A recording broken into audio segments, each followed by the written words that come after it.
there. How are we doing, everyone? Welcome to another exciting, and you know it is exciting episode of Because Cannabis from Wayward Media. Thank you for joining. My name is B.C. Wehman.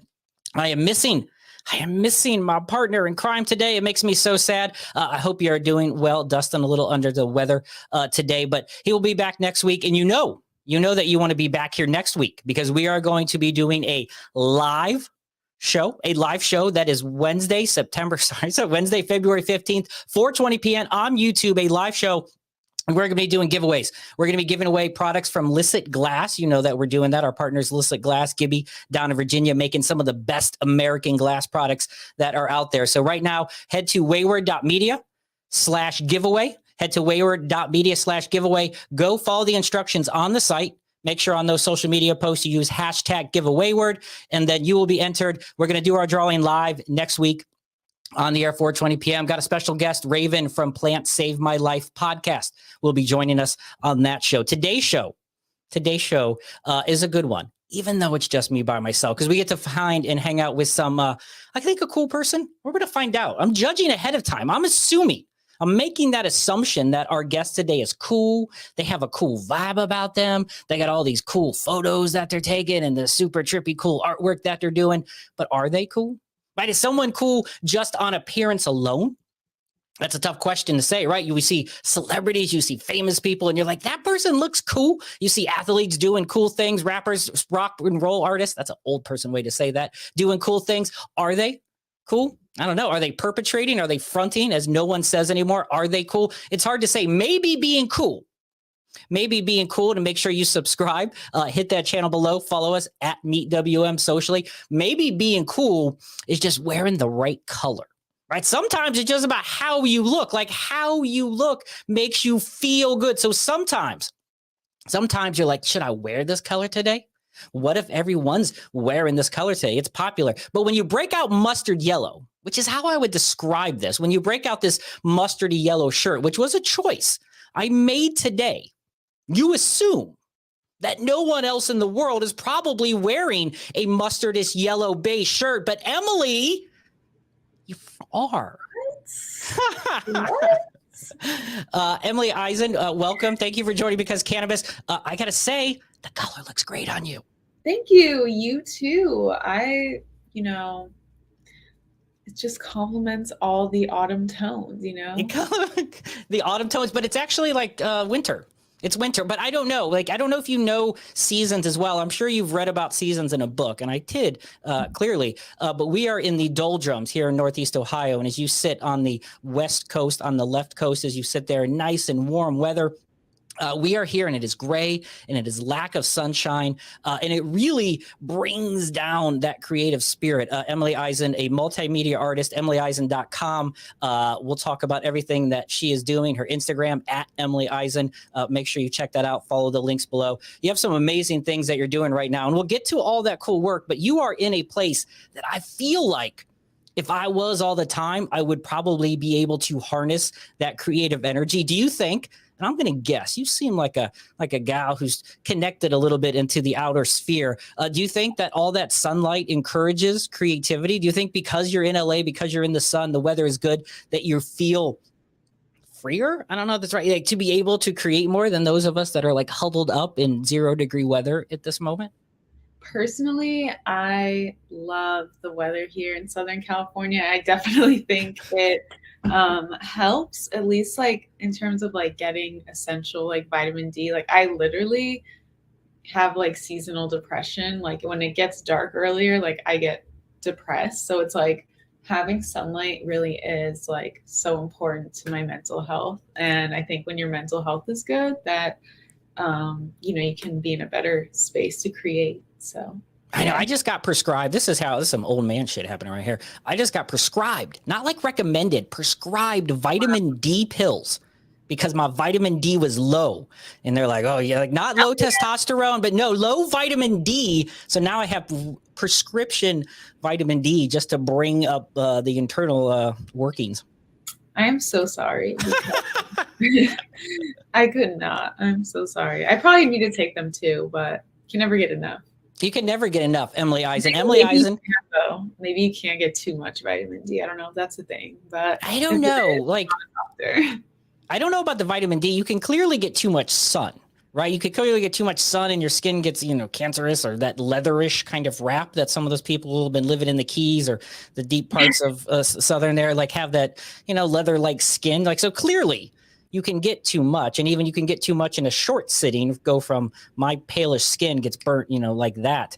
But I think vitamin D feels like it should be something that you can't like OD on. I feel like you can always have vitamin D. Like, you can't have enough, right? I know. I mean, even though like the sun is shining, like I still need to like go outside and like actually feel it on my skin. I'm sorry. I'm like a little bit faded, like maybe a little bit. Yeah, that's all right. It happens, Emily Eizen. I think that's part of what probably makes your work so amazing. Emily Eizen. Like, I know I look faded, but nah. Yes, I was like, it's fine. It is fine. It's a cannabis podcast. It is a cannabis podcast, and we have all sorts of folks here on Because Cannabis from Wayward Media. We talk business, we talk marketing.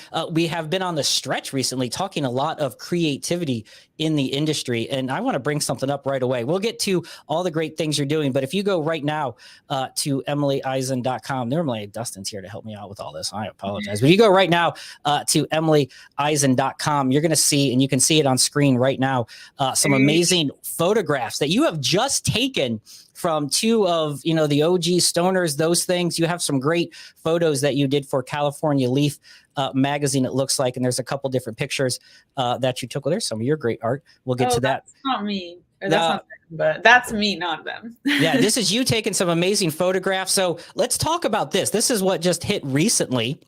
And I just found this out. So you do a lot of photography, you do a lot of your own artwork, your own sculptures, but the photographs, taking pictures of people, especially like when you're I'm gonna put in air quotes, like a cannabis photographer or a cannabis centric or friendly artist, and then you get to photograph icons. I think it's fair to call them icons. Definitely icons. So how does that go? When they first call you or email you and you read that assignment, what's your first immediate thought as soon as you get the possibility that like, hey, Emily, we'd like to consider you for this? God. What happens right away in the brain? Like, what's your thought process? I'm reliving it right now that you're saying that.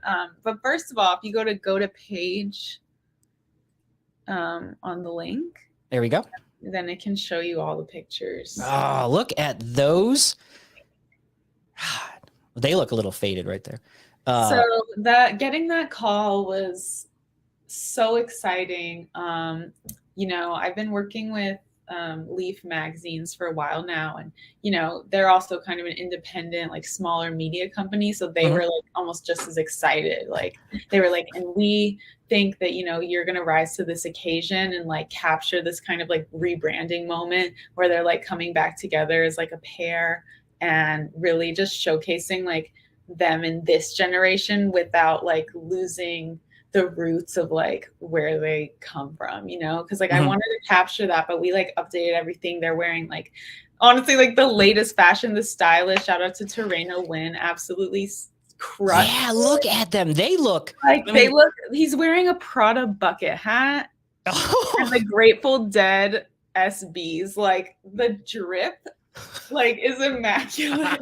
He does look, they look stoned, like, but they look fantastic. Like I don't know if I could pull that off, but they look, well, the photographer obviously did an amazing job, but their wardrobe that picked it out for the shoot and then the background and colors that went with it, you guys worked together as a team and put together an amazing rebranding, I think is a good way to call it. Because I think, I work at the Cleveland School of Cannabis and I'm around a lot of cannabis enthusiasts who are younger, right? In that kind of 18 to 30-year-old range. And we recently, as part of a movie night, played a Cheech and Chong, like an OG Up in Smoke. So many of them, had never seen it before. It was their first time seeing it. And they felt like it just was a little dated, right? In the reference and those things. So I feel like this reception of bringing it back, like you've done an amazing job of modernizing some OGs in the field, right? So hats off to you guys. I know they like had it in them and I just needed to like bring it out because when they put on the clothes, like the clothes weren't wearing them. Like they were wearing the clothes. They were feeling themselves. And yeah, it was amazing. So the green look in the green room was actually the one that was really supposed to capture this kind of like old school up in smoke when they're like in the car and like those classic outfits, but with like a modern twist and like also an artistic twist. If you look at Cheech's shoes, he actually has like faces painted on the shoes. Like it's so crazy. I can't get close enough, but that's cool. There's other pictures where you can see them. Oh, wait, right here, maybe. Yeah, you can see them in that one. Oh yeah, look at that. It's honestly, it was so cool. Like it was just the best experience, and they're both so nice and just really easy to work with. And just like, I felt like I was just like hanging out with like, you know, like them in the movie, like that's really how they are in real life. And I will admit, like as this kind of like newer generation of like cannabis smoker, like I obviously know them and like knew that they were like icons and like I knew all about them, but I'd actually never seen the actual movie. So before the shoot, I did a little prep work and I was watching and I was like, okay, like I see and like I value like at that time that was like so radical and crazy what they were doing and like boundary pushing, and like I totally respect that, and I just wanted to do that, but like in this time period, I guess. That makes it. Did you find it funny? Like, did you laugh? Did you roll? Was it all laughing? It was so funny. And they have this like back and forth banter that's like classic. Like it's like you're watching a comedy show, like when you're shooting with them, honestly. And like you know, we were all smoking, but like they were really smoking because for the shots. And I was like, I hope when I'm in my 80s that I can still like face a joint like this. Like they're just right. No, I would imagine kind of crazy. I don't know, like Cheech has been a little more out of it. He's been doing his own thing. He's got his Nass Bridges gig or whatever. That probably ended. But, you know, Tommy Chong has still been all in. He's still been represented. He did Dancing with the Stars. Like he's got his own line of products out there. But Cheech has been away a bit. So I would imagine Tommy Chong can still hold his own. But Cheech is still rocking too. Cheech is still rocking. And I mean, he's like getting into like the art world, which, you know, obviously I really respect. I think he has like his own art museum. Oh, wow. That's cool. Yeah, no, it's really cool. So he's definitely not out. He had a cannabis brand, but now they're coming together to form their own cannabis brand as Cheech and Chong, because they both had separate ones before. So this is their like reuniting, I guess. That makes sense. And it's a smart move, right? A branding, marketing wise, like it's creatively a smart move. I got to imagine put the two together and then relaunch it. There probably is going to be a new movie, some things coming out. It'll be a whole thing. And you get to be part of the impetus, like taking those first photographs and putting their new vision, their new brand, which you helped orchestrate. Like that's awesome. Thank you. Yes. And there's hopefully more to come. They have expressed some interest in wanting to collaborate again. So we'll see. I mean, knock on wood, I hope I can have the privilege to shoot them again. No, that would be awesome. All right. Well, let's take it back. We got going with that. But let's go back to where we started, to where, you know, we first learned about you and art and cannabis. So take us back. Tell us a little bit, you know, your story, a little bit in time, the OG, how you got into art and then cannabis, and then we'll kind of go from there, I guess. Awesome. So basically, in high school, I'll take it all the way back. Yeah, go for it. We got plenty of time. Just me and you. We got no Dustin here to like answer bad questions. Like it's just us. Let's chat. Right. In our mustard yellow shirts.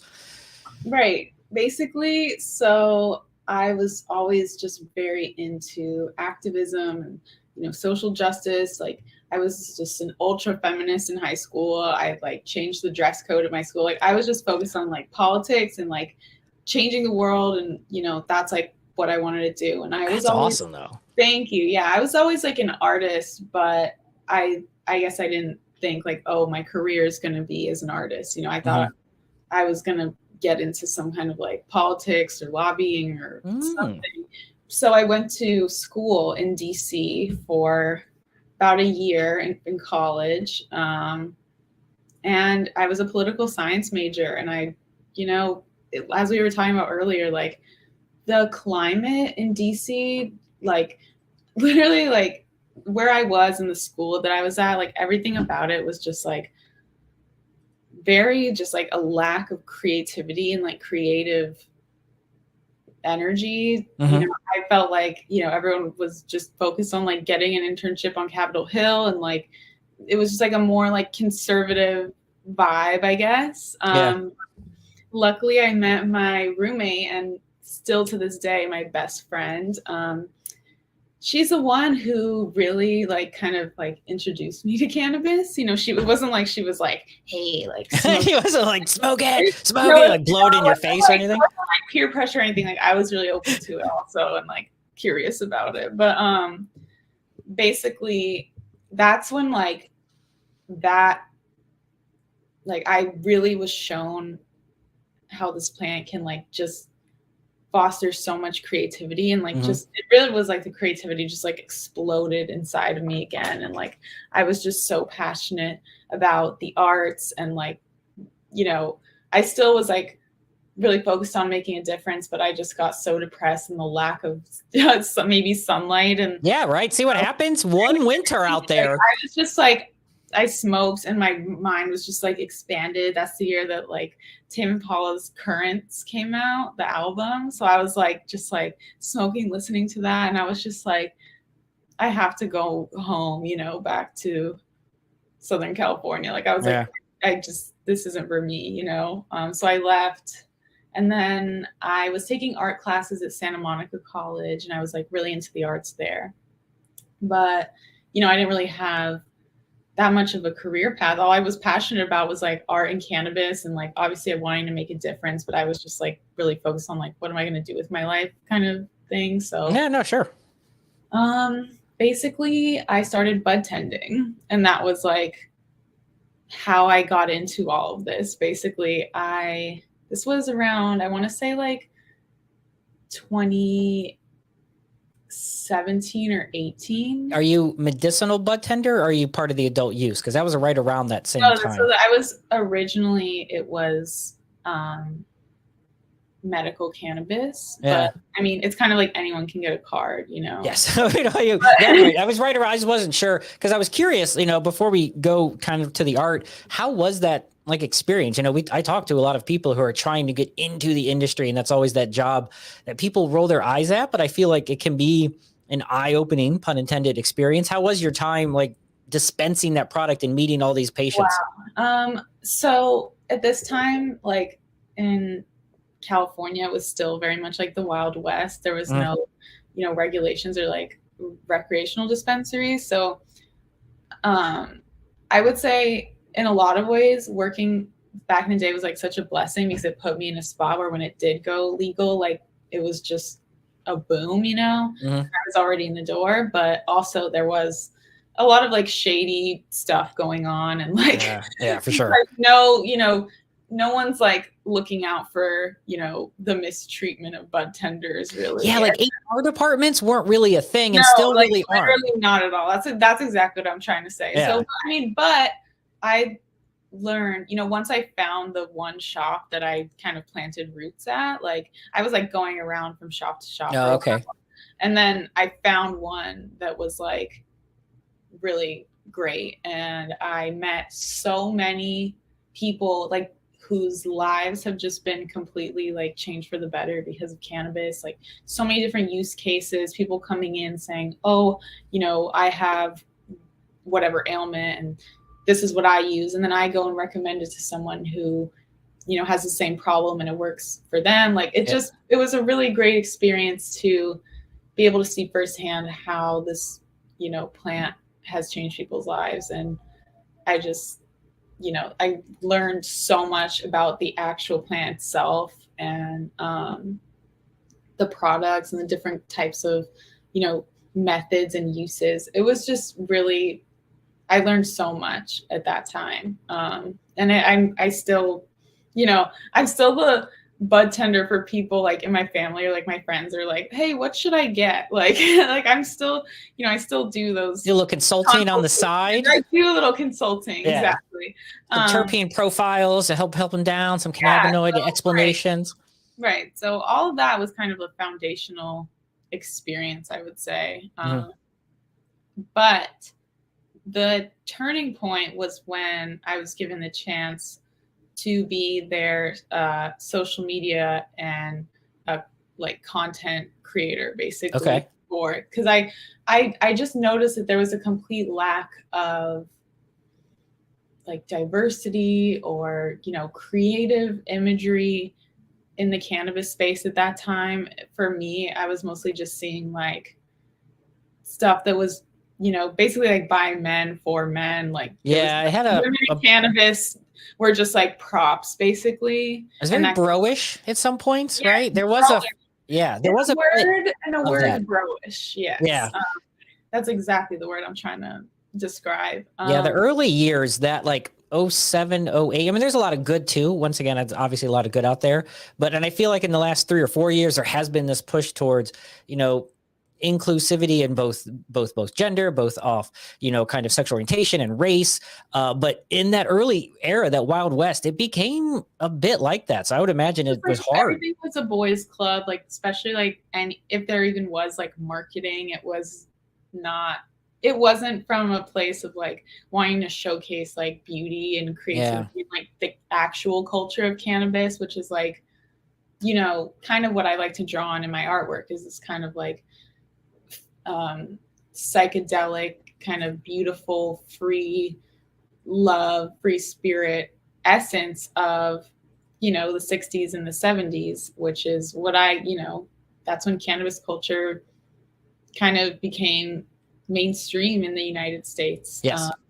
So I like to harken back on those aesthetics while infusing this kind of like social justice aspect where I'm showcasing people that have either, you know, they had their lives changed negatively because of the war on drugs. So as a person with privilege and as someone who, yes, was in this kind of like illegal industry, but like look the way I look and, you know, where I'm from, you know, probably. Sorry, I'm like, I lost my train of thought.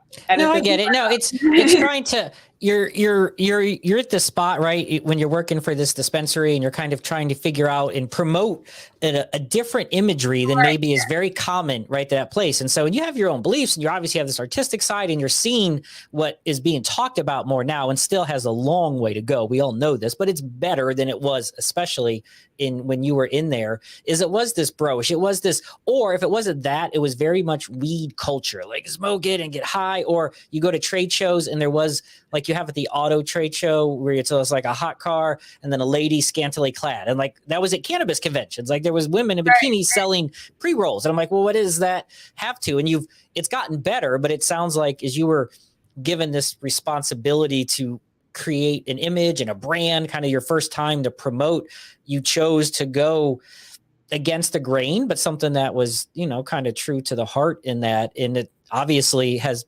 sparked more of an interest for there because you went from social media manager to what you're doing at EmilyEizen.com.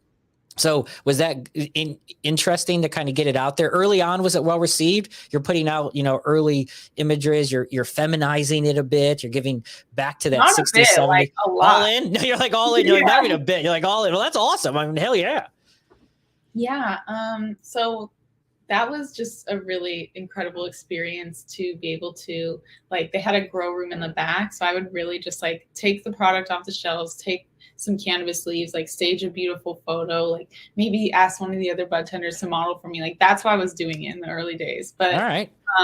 But then I guess more and more brands saw, you know, especially with like the boom of like social media, they really saw this kind of like new revolution of cannabis users who are, you know, just that don't fit into this one mold that like the industry was kind of selling. And I think people are drawn to it. I mean, I aim to create, you know, beauty in this space where there kind of wasn't a lot being showcased at the time.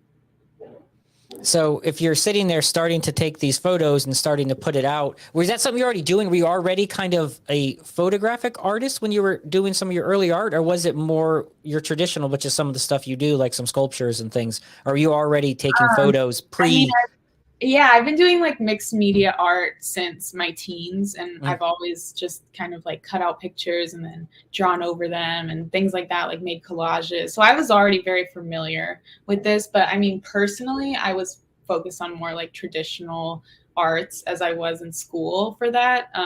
But then when I started making money doing content and photos and brand work in the cannabis industry, I was like, okay, this is like a real avenue that like I can pursue. I found this niche and I can just like put everything into it. And that's kind of what I did. And I gained a client base. And then from there, it just became its own thing. It became, you know, Emily Eizen with a Z and cannabis artists and all these things that I've been, you know, blessed with. But it's definitely come with its challenges, as it's not a traditional path, you know. Sure.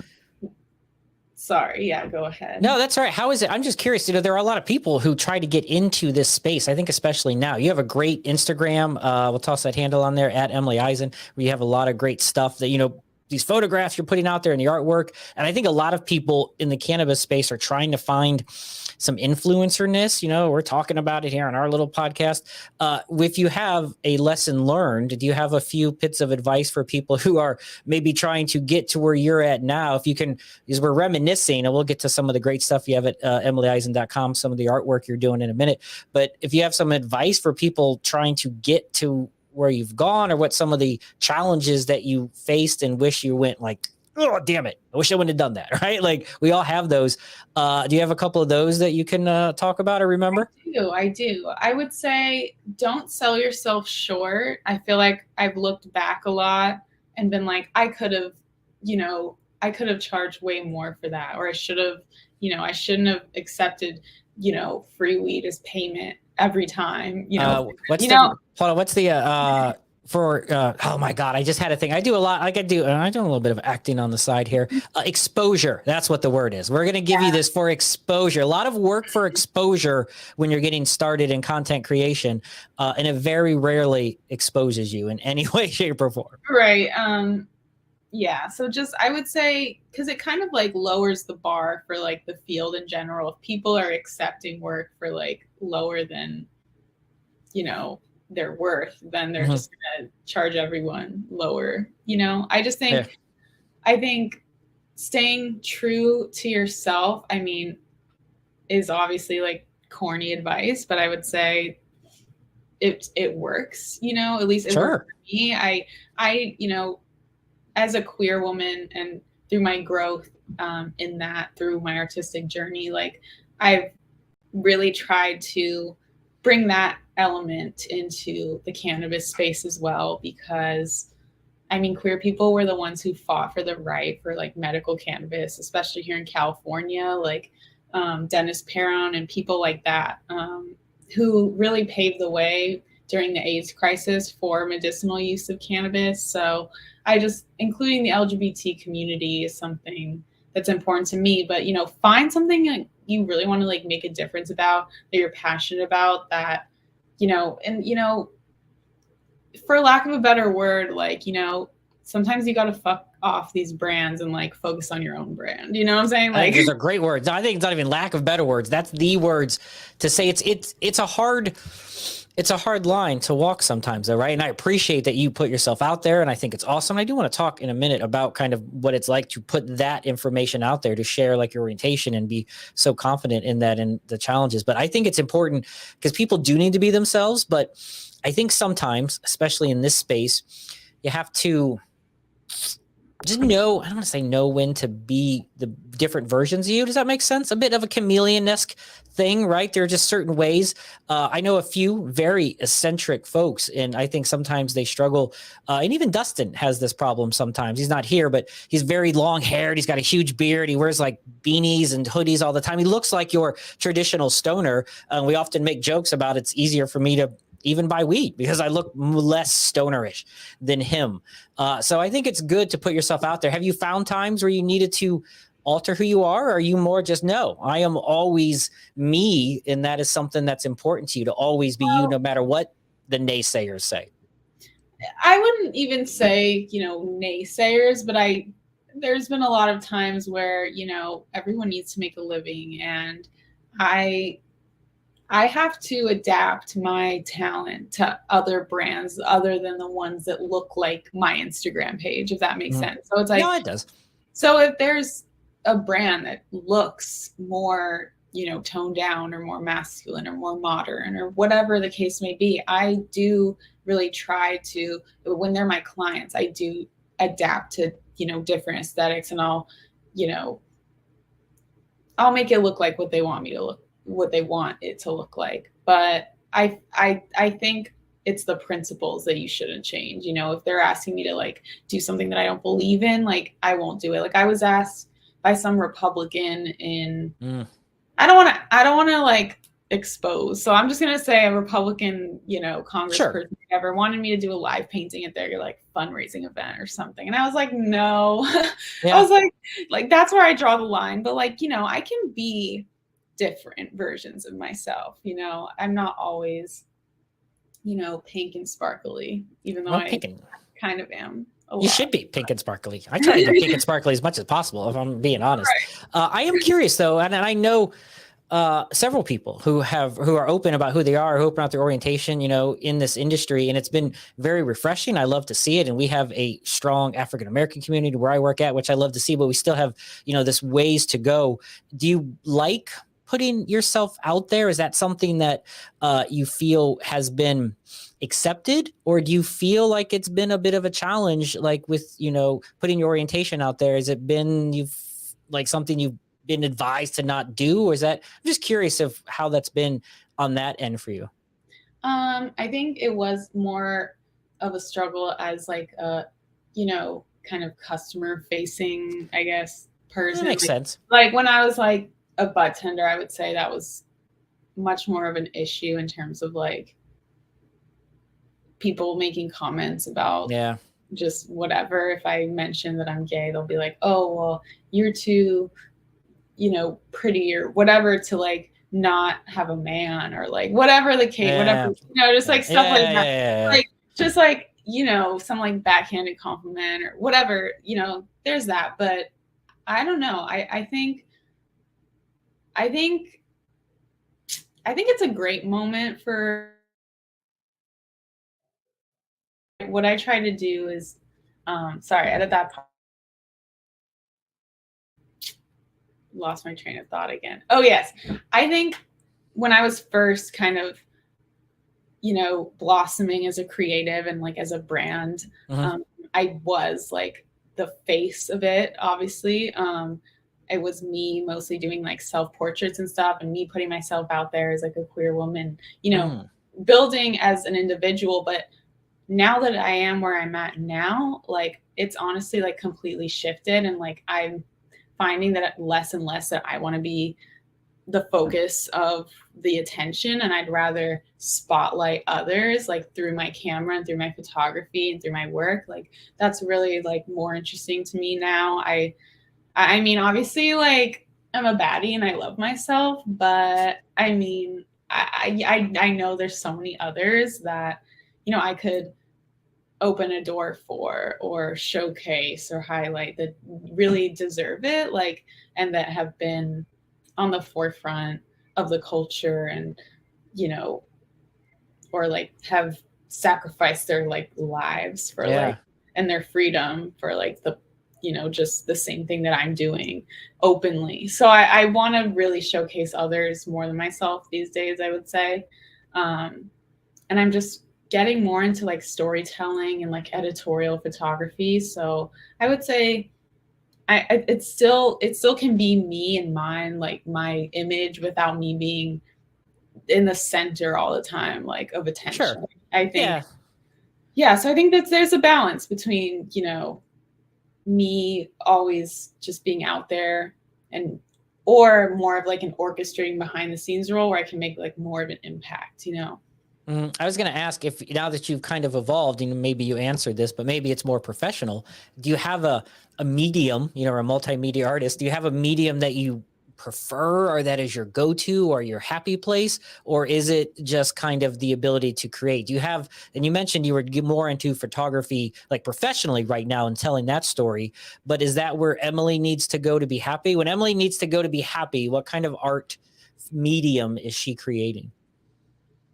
I think multimedia, like painting. So when I can incorporate like my photography and then like paste it onto one of my paintings and like paint around that. Like, I think that's like where I really find like magic happening, and like Wow. it'll turn out where it's like I'll just cut something randomly and I'll place it down and it like fits like literally perfectly with like the line of like what I did with the paint. Like I like those moments, like I live. So I kind of like I can use photos that I've used to like make money or like client photo, whatever. Like I can use that and then turn it into something completely different and put it in a painting and change the colors around. So it's like there's just so much to work with when you're working with like photography and painting and drawing just together. That's what makes me really happy. Well, that's good. I'm glad you have it. It sounds like, though, you found the way to combine the two, right? You have the photography and then you have kind of the physical contact, which is painting, which gives you this like, immediacy in that moment when you're connecting with those two. That's interesting though, right? You found a way to combine the two. And you talk about, and if you go to your Instagram at Emily Eizen and these things, you have kind of this 60s, 70s like culture. Is that something you've always had? Did that evolve? I mean, you went to more traditional. Is that something you've settled into, or is that just really who you were and that's been that way since the beginning almost? I mean, I've always admired like vintage aesthetics and mid-century modern and that whole time period. And in high school, I like was like a rockabilly, so I was like all about like the 50s and oh, okay. I was like, doing my hair like that. Not many people know that. That's kind of an exclusive moment. I don't the rockabilly stage, like you're talking like poodle skirts and like those things. Yeah, like pin curls and red lipstick, and I wasn't like a poodle skirt girly, I know the vibe though. Actually, definitely like Grease vibes. Grease, but with a modern twist, right? With a little bit modernization. So that's what I was into. But as I I think grew more as a person, as a creative, I really identified a lot with like Woodstock and like that whole era of like creativity. So I would say vintage has always been a passion, but I think what I like now is kind of updating it, because I know I don't want to sound oblivious. Like I know the 60s were like a terrible time for like so many people and so many different groups. Like I'm not saying the 60s are this like idyllic era, but in terms of the culture of like free love and the aesthetics and all of that stuff, like that's what I aim to capture, but like putting it through a modern lens where it's like futuristic. It's like retro futurism, if that makes sense. I can buy that. Yeah, no, there's a lot of, I think some sci-fi goes down that way, even like cyberpunk stuff, which is like steam engines with like modern, weaponry. It's that same vibe, right? You take the past and the present and you just mash them up a little bit. Yeah, and like the future, right? I want to see what, the future that I know is possible in this industry, but that I've seen kind of go a different way. I'm still trying to pave the, I'm like, hey, we can still be, like equitable and diverse and beautiful and like all these different types of things that I capture in my work. It's like, or we can be a corporate, greed machine. And it's like, we're veering this way. And I'm like, hey, like, this is still possible. Like, it's going to take more work. I think nothing's ever going to get better until they free like everyone who's in prison for it. That's all I got to say. No, it's true. We had Andrew D'Angelo, Last Prisoner Project, on a recent episode talking about the amazing work that they're doing.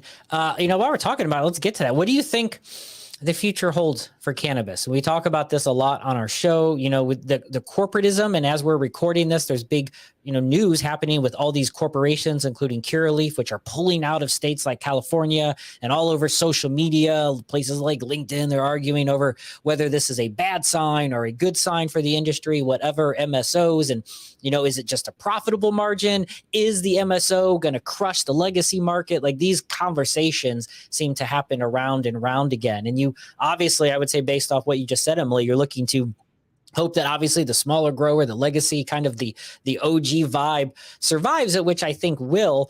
But if you have to, you take some truth serum and go into the future and we grab some and we dose up right now on that, do you think that happens? Do you think it's good all the way? Do you think it's just two separate channels? Do you think it just falls into big corporations and there's just Philip Morris owns all of cannabis? Like, what do you think really happens if you had to really put your honest cap on? I just would hope that if we're going to go the route of, you know, big cannabis conglomerates and whatnot, I just hope that they're using the revenue and to, you know, invest in the same communities that, you know, that has harmed in the past. But I think it needs to be kind of a top-down thing. Like, people in the positions of power need to be the people who haven't been in the past. And I just don't see that happening without a lot of like noise and a lot of work from, you know, people, from the consumer and people who like me who like benefit, you know, from it. I think all I know is I can only do what I can with my talent and my place to showcase the kind of future that I want to see. Like, speaking of Last Prisoner Project, I've been, you know, doing some work with them, and it's been really eye-opening. I've shot a few of their, I don't know how to say it, like beneficiaries or people that they have helped. Yeah, sure. Yeah, so I shot with Corvain Cooper of 40 Tons. I don't know if you've heard his story. He was like in prison for life for cannabis and was pardoned by Donald Trump, but we don't talk about that part. Sometimes it's not about how, it's just that you did, right? We're a scoreboard in this case, right? It's an ugly game, but the end result was a victory. Right. So I shot with him, and I've shot with the Worsley family. He was a veteran who had PTSD and used cannabis, you know, medicinally, and then got arrested for it. But yeah, like doing work with people like that through organizations like Last Prisoner Project, or just me personally, like that's where I really want to go with all of this. And also showcasing, you know, the modern Gen Z queer creative, you know, smokers that I know are out there, cannabis users that I know are out there and deserve to be put in the forefront, because we weren't, you know. But like, yeah, no, for sure. I hope you continue to be a part of that. When you get an assignment, or maybe just you know, a job, for lack of a better term, what do you go through to kind of prepare to photograph them, right? So whether it's the Last Prisoner Project or it's Cheech and Chong, two different scenarios, right? But when you do that, do you meet with them? Do you talk about them? Do you just show up that day and look at the surroundings and go like, do you storyboard out kind of with pictures? I'm curious, as a creative person, like when I meet other creative people, what's your process like before the shoot even happens? Is it just you just show up and make magic happen, all pink and sparkly?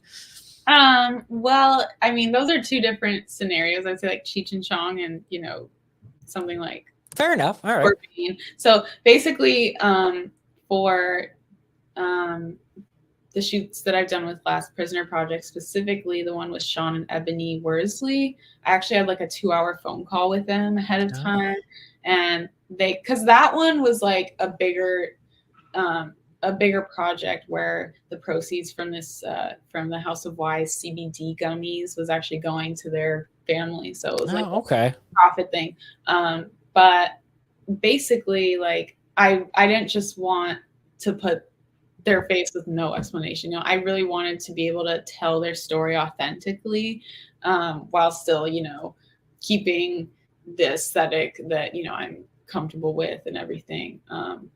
So I basically heard his entire story, talk for 2 hours, and really got to know them as people. Because, you know, I want to really accurately tell their story, you know.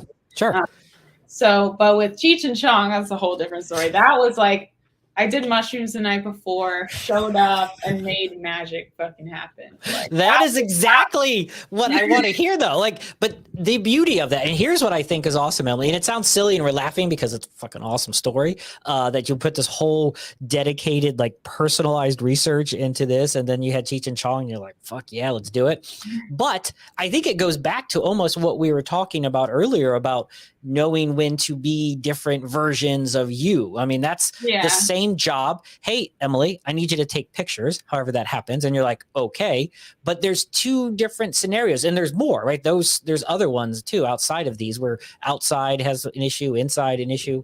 But so I think it just speaks back to your ability to read the situation, read the client. And then both of them, even the Cheech and Chong, you clearly, as we were looking at some of the photos from EmilyEizen.com earlier, you clearly, told a story. You have a whole story and a narrative, and the color palette. Let me go back. Okay, I actually did have an entire pitch deck for that. Like, I didn't just show up. I had to convince. I feel like you're ruining the story right now. I'm sure there's facts right there. Okay. I love the idea that you were just like, yes, tomorrow I'll be there. Pop, pop, woo. Snap.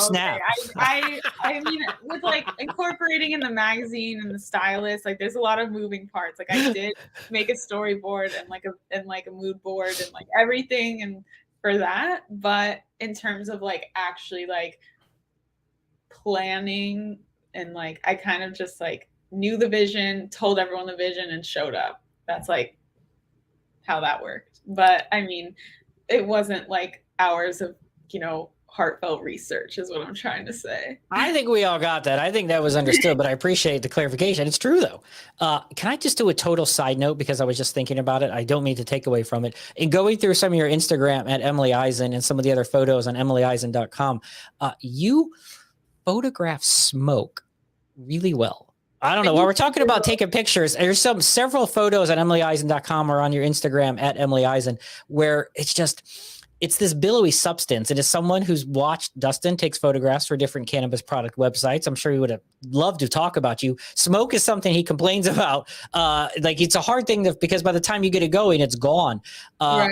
First question, real smoke or post-edit smoke? That's the only thing I always want to know. Is it real smoke or you? Well, sometimes it's real and sometimes it's post. I would have to see which exact photo you're talking about. Blend of the two, maybe?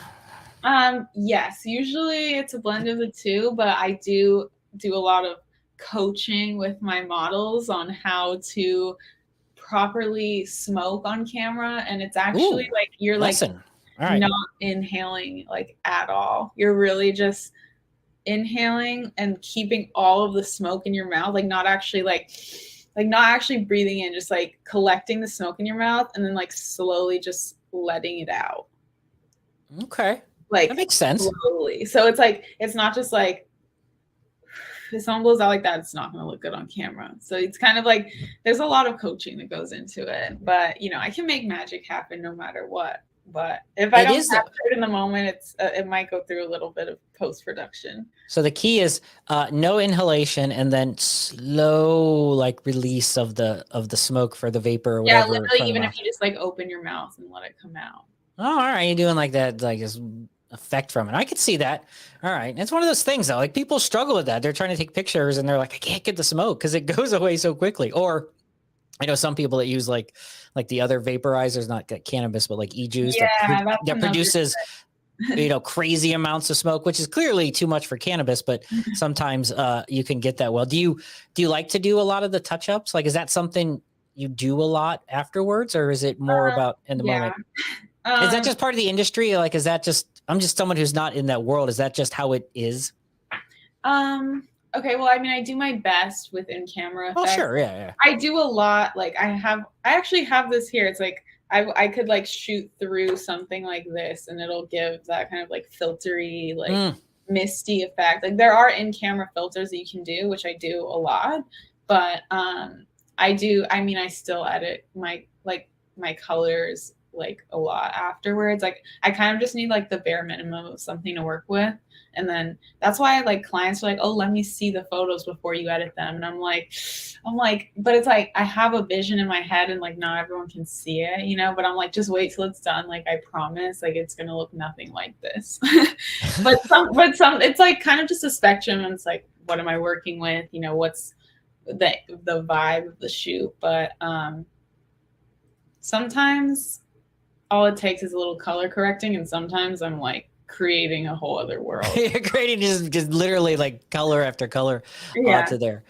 I know people who do this who find like that's the part that drives them away, right? Because they love the art, they love the moment of the photographing, but the reality is just like anything you watch on television, it's been cut, like all these things you're watching, people have been severely post-edited to give the effect that you want, but they don't enjoy that part. Is that tedious for you? Is that post-edit? Is that, I mean, that's where you make the money, so to speak, because that's that fine detail work that separates people. But is it tedious, or do you enjoy kind of hunkering down and getting into the computer part away from the actual art part? Or maybe it's art to you. I mean, how do you look at that editing? Wow, that's a really good question. I think I do like to hunker down. I call it my editing hole. So I'm like, okay, I'm going to an editing hole, and then I'm just kind of like dead to the world. But I don't know. I mean, it is kind of tedious after a while. And I am a big fan of film photography as well. You know, I have a film camera. I grew up, like how I learned photography was like black and white film photography in the dark room developing. So I appreciate that, a lot. And I think there's a lot that can be said for both. So I'm not like ragging on. I think film photography is way more like magical and like fun because, you get like one chance or, 30, 36, 34 chances, however many, chances you get on a roll of film. But, I don't know. These days, I think the bar is really high for like post-production and, even with like using like AI and rendering and things like that. I think especially for like celebrities and stuff, like most people want that. Yeah. Well, I mean, when you can, and I can with not an artistic bone in my body, can take something like Canva and upload a photo and it can pick apart these pieces and stuff. And you can make something like that with not a lot of training. I think the bar is high. And I think, as I said, I think that is where people sometimes like yourself, that's where the money is made. The people that put that work in and put those extra fine touches and will hunker down in a editing hole, so to speak. Is someone who spends time hunkering, music or no music when editing in the hole? Music. Words or no words to the music? Words. All right. I find sometimes when I go creative, I don't like to have words put into my head, particularly if I'm writing, because I don't want their words. So it's like chill step or EDM or stuff that just is a beat and stuff without actual lyrics to it. I didn't know, like sometimes lyrics interfere with my brain process of creating. Like I don't want other people's words in my head. I feel that. I think when I'm maybe painting, I don't know. I like words because I usually just obsess over like one album at a time. So what are you assessing right now? What's in your SZA? All right. So that's that SZA album. That's just like that's editing whole. Like I'll just put on that and it'll just play like over and over again. Are you like a teenage movie where you just kind of like are all angsty and you're just dancing around by yourself, or is it really serious? Like I picture you just going off and just kind of doing a move and then like getting back down. Yeah, it's a movie. I think it's pretty awesome, Emily, some of the stuff you've done. All right, let's wrap up on this because I always love creative people, to be honest. Do you have some work that you've put out there that you are, I don't know, say embarrassed about, but wish it wasn't out there any longer? Do you have, what's some of your biggest, because successes are easy to celebrate, but failures are where we grow and learn and develop as humans to be better. Do you have some failures or one particular failure, maybe a bad job that you got hired for that you left the lens cap on? Do you have a job failure that you have learned terribly from? Okay. Always upload your photos to a hard drive at the shoot. That's what I'll say. I've had SD card disasters before. But that's like not specific, but like, that's a good tip though. I think that's a sneaky good tip. There's a couple of paid ads that I did that they kind of made me cringe that I had to leave up for a certain period of time because they paid me to. But I don't want to say. You don't need to say. I just like that it's or anything, but it was like a lounge. Okay, no, that's all I'm saying. That's all we need to know. Here's what we know. You had to put it up there, and did it like bother you? Were you like, don't look? Me a lot. And I'm the kind of person that like curates my Instagram as like grid aesthetic, like to come. So seeing it there really bothered me. But the check cleared, and that's all that matters. Check cleared. Do you feel beholden to all 16,000 people at Emily Eizen on your Instagram? Do you feel like you have to put work for them, or are you more at the spot now where you just create, or do you still feel like you're giving to that audience? Do you interact? Do you reply to comments? Are you very socially? I do reply. I think I have to be a little better about kind of getting into Reels and TikTok, because that's honestly like nobody even wants photos anymore, if I'm being real. It's like now I have to make a reel of the photo shoot that I did in order for 16,000 people to see it, because I'm also like really shadow banned. Like Instagram pushes down my stuff because I know that a lot of cannabis accounts follow me and I post about cannabis and I interact with that, and they don't allow it or don't. I think it's been proven by multiple people. You're not the first to say it. We talk about this with a couple other guests, including someone who works in this industry, that you can still exist and you have 16,000 followers, but algorithmically, I believe that's the real word, like you're definitely suppressed. I'm like really low on the algorithm. And also I've been at 16,000 for like a really long time. Like I know that there should be more organic growth than that, but it's just been stuck there, like no matter what. So I'm like, okay, like something, and I know like sometimes people have to search for me and they have to type in like the entire thing and click enter and then something will come up. It's like a whole thing, but I try not to let social media dictate my practice too much, because then it's just a lot of comparing yourself to other people. Which is like another fatal flaw, I think, as a creative. I've done a lot of that. I've done a lot of seeing other people, work with magazines that I wanted to work for. No, that shit gets real. Seeing people that do what you do and you feel like, God, I'm a little better than them and they're succeeding. You get jealous. Especially if you know them well, you don't want to be jealous. You want to be supportive, but I'm never jealous. I'm not a jealous person. I can get that. It's a human emotion. It's yeah. Right. I'm not, I guess what I'm trying to say is like, I don't know. Everyone is on their own journey. And like, I just have to trust that, my big break is going to come. And then like, it kind of did. And it's just going to keep getting better and better. So one of the 4 agreements, this book called The 4 Agreements, one of the agreements is not to like talk about other people and not to take things personally. And that's very life-changing. I think that's fantastic advice. I think that's amazing advice, though I was going to actually wrap up by asking you to talk about other people, but to talk about some other people that we don't know about. We know about Emily Eizen. Thank you for joining us. EmilyEizen.com, at Emily Eizen. You'll find links in the subscription below or in the box below. Who should we, you talk about trying to support other people, whether it's people in the in the gay community and getting out there, or whether it's diversity, like who should we give us a few shout outs? We'll put them in the subscription below or in the box below. Who should we be checking out? Hold on. This is going to take a second. That's all right. You take a second. Don't forget, while Emily is looking this stuff up, next week, live, February 15th, we're doing our giveaway. Head to wayward.media/giveaway, wayward.media/giveaway. There is a link in the box below. Do all the things that's in there, which is simply go to the page, go to our social media, tag us at #giveawayword. We'll do our drawing live with Raven from Plant Save My Life podcast, February 15th, live show Wednesday, 4:20 p.m., which is when all of our shows debut on YouTube. And then 2 weeks later on audio, just like this one with Emily Eizen. And she's looking up some other amazing artists for us to check out socially at MeetWM. For the Because Cannabis podcast, at Emily Eizen on Instagram. Help her get above like 17,000. That's our push. I don't have that kind of. That would be chill. That would be really great. For that. All right. Who we got? Who should we be checking out? Okay. I'm going to take some notes. Okay. I'll write this down. Sorry, I wasn't expecting this question. It's all right. This is what happens. I probably should have ended before, but now we're just committed. So now we're going to make this go. Okay. I would support.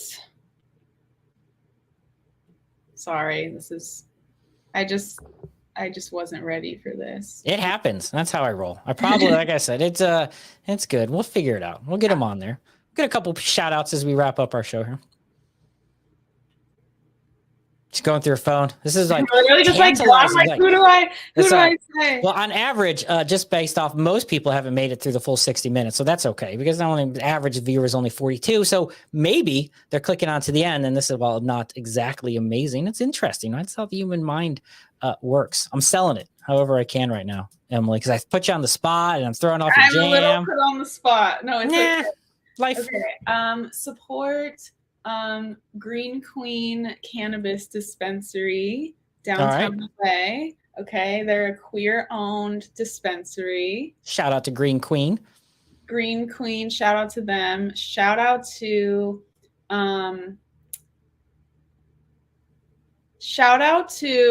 another creative who is a musician who I love, who I know might enjoy a little now again, is Luna Love Bad, who is an incredible musician and artist who I love and is a dear friend.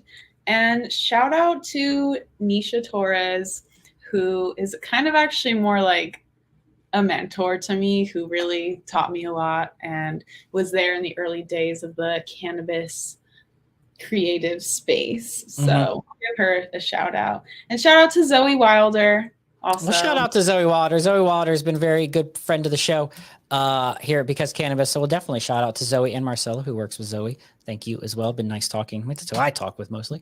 But shout out to them as well. They do amazing work over there. All right, Emily, thank you so much for joining the show. EmilyEizen.com at Emily Eizen.